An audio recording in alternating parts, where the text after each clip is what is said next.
Imagine ang isang investor taking advantage of the current situation, nag-invest according sa natutunan niya doon sa courses sa website sa howtoinvestforbeginners.com. So he is happy because sooner or later, kapag nag-normal na ang lahat, alam niya magiging maganda ang investments niya. Tataas ang income niya through dividends na galing sa mga stocks. This is a long-term thinking. So, ang tinitingnan mo is yung after the crisis. And looking forward sa inyong mga investments in the future kung ano ang magiging true value niya. But as you can see, merong small flaw sa ganitong thinking. So, during the lockdown, wala tayong regular income, di ba? Dahil ang income from stocks ay mostly quarterly, semi-annually, or per year. So sometimes hindi aabot yung dividends para panggastos and you have to wait a few months para magka-income uli. So in other words, kailangan nating i-bridge ang gap ng short term at long term. So para dun sa malalaki na yung golden goose, hindi na ito problema. Pero yung iba sa atin na maliit pa lang ang golden goose, hindi umaabot yung income nila from dividends until the next dividend income. Okay? So, paano natin isusolve to? Paano tayo magkaka-income while iniintay natin yung susunod na dividend income? So, paano natin mai-smooth yung ride from short term to long term? So, paano natin masi-shift yung dividend income from parang part-time income into a major full-time income? Yung tipong kaya na tayong buhayin. So, simple lang. Kailangan lang natin magka-income sa months na wala. So, pwede natin ibili ng isa pang dividend stocks na nagre-release ng kanilang dividend doon sa mismong months na kung nawala kang marireceive na dividends. Pero ang problema nito is usually magkakamuka yung dividend announcement ng mga companies dahil same time sila kailangan mag-report ng earnings. So, usually, March and April yan darating yung mga dividends. So, every 3 months, kakaroon ulit ng dividends. Kaya bihira lang yung mga nagbibigay ng dividends ng hindi pumapasok doon sa reporting nung company. Okay? Since cash is king ngayon, so it means madaming tao ang nangailangan ng cash, di ba? So, kung madaming tao ang may kailangan ng cash, need, tandaan yung word na need, kapag merong need, merong demand. So, there is value in helping yung mga tao na kailangan ng cash. Especially yung mga businesses na nauubusan ng cash ngayon dahil wala silang kita pero puro sila gastos. Pinapasweldo nila yung mga tauhan nila. Di ba? So, I'll be showing you an investment na ginagamit ko to have short-term income para sa months na wala. So, we will be using peer-to-peer lending na gamit ay Seed-In. So, check nyo yung link sa description. So, first, ano ang Seed-In? Ang Seed-In ay isang peer-to-peer lending na platform. Pero, yung mga umuutang ay mga businesses, big and small. So, merong collateral yan, yung mga loans. Di tulad ng ibang peer-to-peer na lending, personal loan nila ginagamit. So, minsan, di ba, alam mo na, pag tao umutang, medyo nagkakalimutan minsan, di ba? Pero ito, merong collateral yung mga loans kasi nga businesses sila. So, less risky since yung Seed-In, ibebenta nila yung collateral para pambayad sa mga investors in case na hindi mabayaran noong umutang yung loan. Okay? So, if things goes as planned, meron ka namang monthly income. So, nasolve natin yung problem mo na wala kang income doon sa months na hindi dumarating yung dividends. Okay? So, everything is online pa. Pwede kang magka-income immediately after mo mag-create ng account sa Seed-In na ide-demo ko sa'yo ngayon kung paano. Okay? So, ang una natin gagawin is gagawa tayo ng account.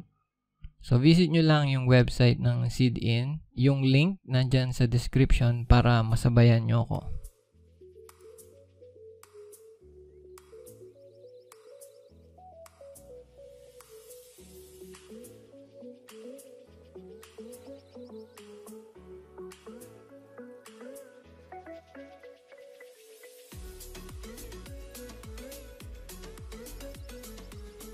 Then, ang gagawin ko next is gagawa ako ng profile ko.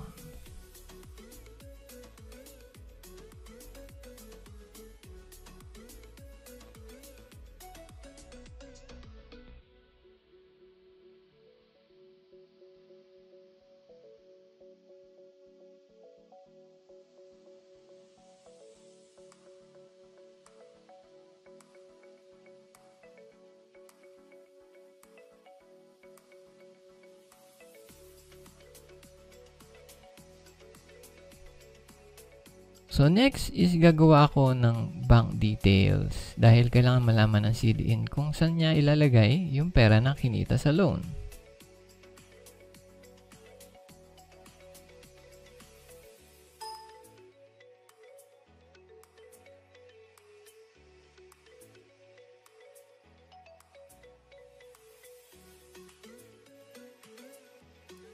Then, kailangan mo mag-upload ng mga documents as proof of identity, tsaka proof of address, parang ID, tsaka billing ng Meralco or credit card na ilalagay nyo dun sa proof of address.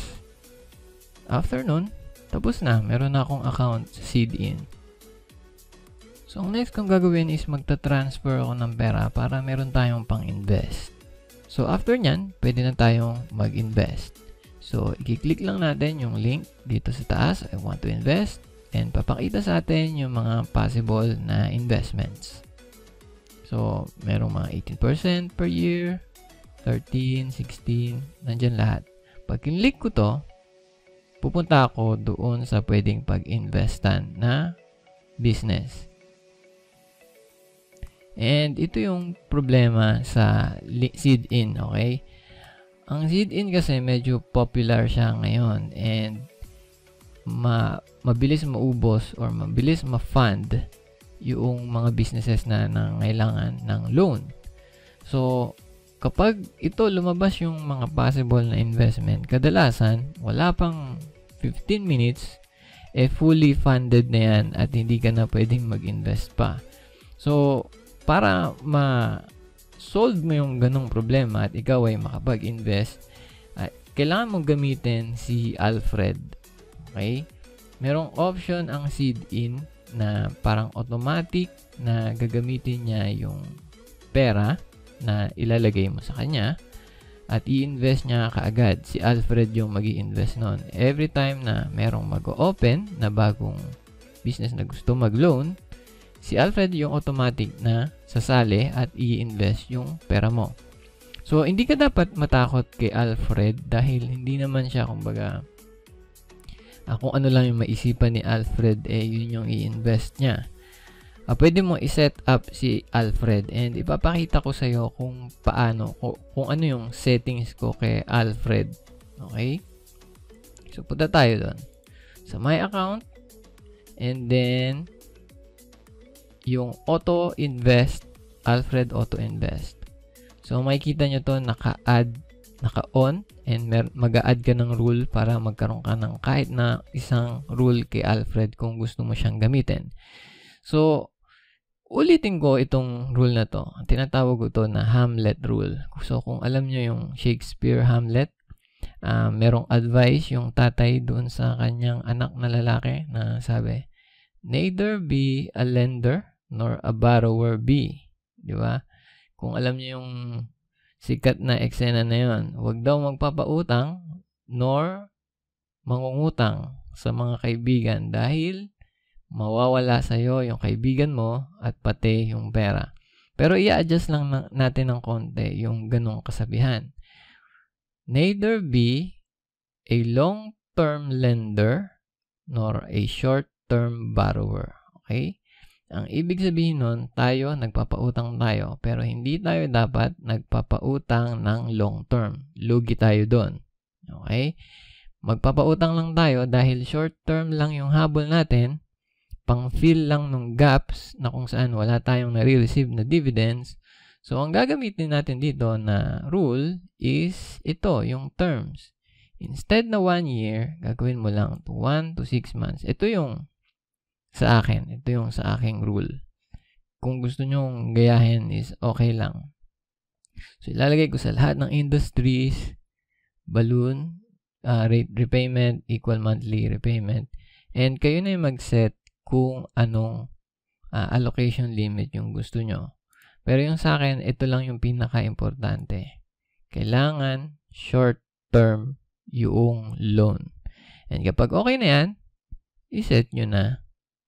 And after that, automatic na mag-i-invest si Alfred sa mga businesses na mangungutang for short term. Okay? So, sana nakatulong tong video na ito para at least magkaroon tayo ng income na dun sa months na wala pa tayong nare-receive na dividends. Okay ito sa mga tao na nagsisimula pa lang or pinapalaki yung kanilang golden goose. Pero para dun sa malaki na yung golden goose, hindi nyo na to kailangan. Kumbaga, optional na lang to. Nasa sa inyo na lang kung gusto nyo. Okay? So, kung gusto nyo pang matuto, visit nyo lang yung website sa howtoinvestforbeginners.com. And also, please like and subscribe sa channel. Kung meron kayong comments or suggestion, leave nyo lang sa comment section below. So, this is Wayne and thanks for watching.